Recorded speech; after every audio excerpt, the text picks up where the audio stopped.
কিয়ামতের দিন বেনামাজি, অন্যের হক নষ্টকারী এবং তওবা করতে দেরি করা এই তিন শ্রেণীর মানুষ রক্তকন্যা কাঁদবে এবং দুনিয়ায় ফেরার জন্য আর্তনাদ করবে। তাই মৃত্যু আসার আগেই আজই আল্লাহর কাছে ফিরে আসুন। একটু দাঁড়ান, এই ভিডিওটি হয়তো আজ আপনার সামনে এমনি এমনি আসেনি।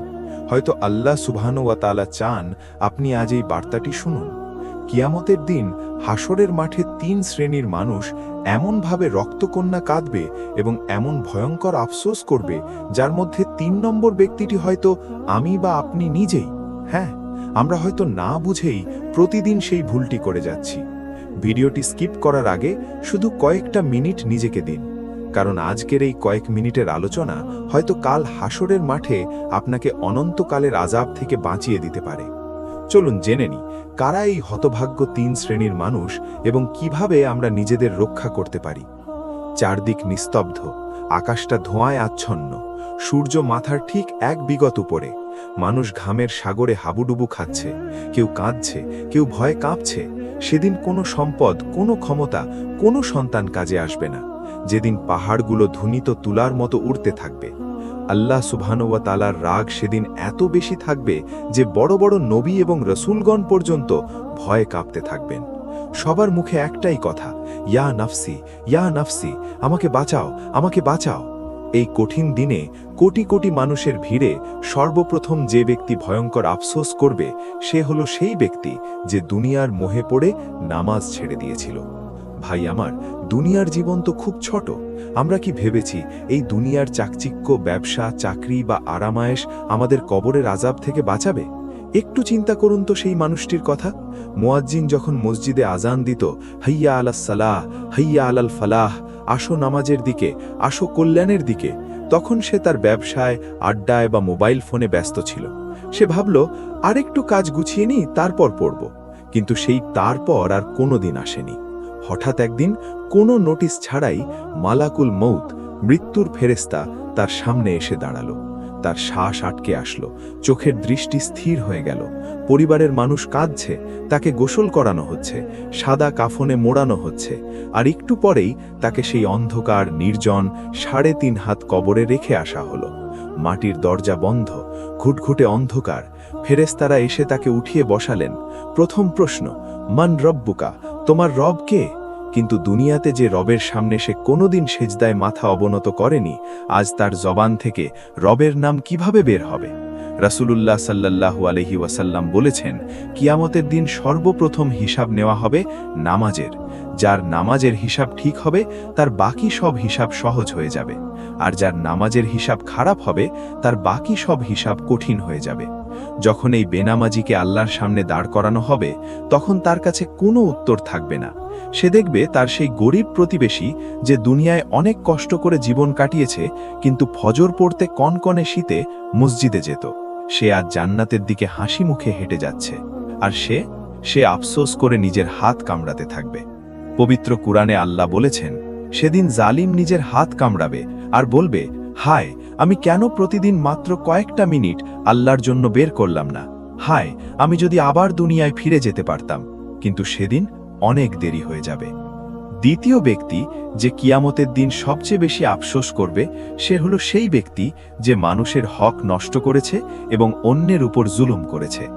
আমাদের মধ্যে অনেকেই আছে যারা 5 ওয়াক্ত নামাজ পড়ে, রোজা রাখে, হজ করে, কিন্তু মানুষের সাথে খারাপ ব্যবহার করে। কারো টাকা মেরে দেয়, কারো জমি দখল করে, কারো নামে মিথ্যা অপবাদ দেয় বা গীবত করে। আপনি কি জানেন কিয়ামতের দিন এই মানুষগুলোর কি হবে? রাসূলুল্লাহ সাল্লাল্লাহু আলাইহি ওয়াসাল্লাম তার সাহাবীদের জিজ্ঞেস করেছিলেন, তোমরা কি জানো প্রকৃত অভাবী বা দেউলিয়াকে? সাহাবীরা বললেন, যার টাকা পয়সা নেই। তখন রাসূল সাল্লাল্লাহু আলাইহি ওয়াসাল্লাম বললেন, আমার উম্মতের মধ্যে প্রকৃত দেউলিয়া হলো সেই ব্যক্তি যে কিয়ামতের দিন অনেক নামাজ, রোজা আর যাকাতের সওয়াব নিয়ে আল্লাহর সামনে দাঁড়াবে। কিন্তু সে দুনিয়ায় কাউকে গালি দিয়েছিল, কারো সম্পদ আত্মসাৎ করেছিল বা কাউকে অন্যায়ভাবে প্রহার করেছিল। তখন তার সব নেকি ওই মজলুমদের মাঝে ভাগ করে দেওয়া হবে। এক পর্যায়ে তার সব নেকি শেষ হয়ে যাবে, কিন্তু পাওনাদার শেষ হবে না। তখন ওই পাওনাদারদের গুনাহ এই ব্যক্তির ঘাড়ে চাপিয়ে তাকে সোজা জাহান্নামে ছুঁড়ে ফেলা হবে। একটু ভাবুন তো ভাই, সারা জীবন কষ্ট করে নামাজ রোজা করে পাহাড় সমান নেকি কামালেন, আর নিজের রাগের বশে বা লোভের কারণে সেই নেকি অন্যের হাতে তুলে দিলেন। সেদিন এই ব্যক্তি আর্তনাদ করে বলবে, হায়, আমার পাহাড় সমান নেকি আজ আমার কোনো কাজেই আসলো না। হায়, আমি যদি দুনিয়ায় মানুষের হক আদায় করে আসতাম। কিন্তু তখন আর ক্ষমা চাওয়ার কোনো সুযোগ থাকবে না। এবার আসি সেই ৩ নম্বর ব্যক্তির কথায়, যার জন্য আমরা এতক্ষণ অপেক্ষা করছিলাম। এই তৃতীয় ব্যক্তিটি হয়তো আমি বা আপনি নিজেই। এই তৃতীয় ব্যক্তি হলো সে যে তওবা করতে দেরি করেছিল। আমাদের মধ্যে অনেকেই ভাবে, এখন তো আমার অনেক বয়স বাকি, জীবনটা একটু উপভোগ করে নি, বৃদ্ধ বয়সে হজ করে সব গুনাহ মাফ করিয়ে নেব, লম্বা দাড়ি রাখব, পাক্কা নামাজি হয়ে যাব। কিন্তু মৃত্যু কি কারো জন্য অপেক্ষা করে? তরুণ বয়সে টকবগে যৌবনে হঠাৎ করেই যখন মালাকুল মউত সামনে এসে দাঁড়ায়, তখন সে হতবাক হয়ে যায়। সে তো ভেবেছিল তার হাতে এখনো অনেক সময়। সে আল্লাহর কাছে কেঁদে বলবে, হে আমার রব, আমাকে আরেকটু সময় দিন, আমি আজই তওবা করব, আজই সব দান করে দেব। কিন্তু আল্লাহ পবিত্র কুরআনে বলেছেন, যখন কারো নির্দিষ্ট সময় এসে যায়, তখন আল্লাহ তাকে এক মুহূর্তেও অবকাশ দেন না। কিয়ামতের দিন এই মানুষগুলো সবচেয়ে বেশি কাঁদবে। তারা আফসোসের আগুনে জ্বলতে জ্বলতে বলবে, হায়, আমি কেন কালকের জন্য অপেক্ষা করলাম? আমি কেন সেদিনই আল্লাহর কাছে ক্ষমা চাইলাম না? যৌবনের ওই সময়টাতে আমি কেন আল্লাহর দিকে ফিরে গেলাম না? আমার প্রিয় ভাই ও বোনেরা, সময় এখনো শেষ হয়ে যায়নি। আপনার নিঃশ্বাস এখনো চলছে, তার মানে আল্লাহ এখনো আপনাকে সুযোগ দিচ্ছেন। আল্লাহ রহমানুর রহিম, তিনি অত্যন্ত দয়ালু।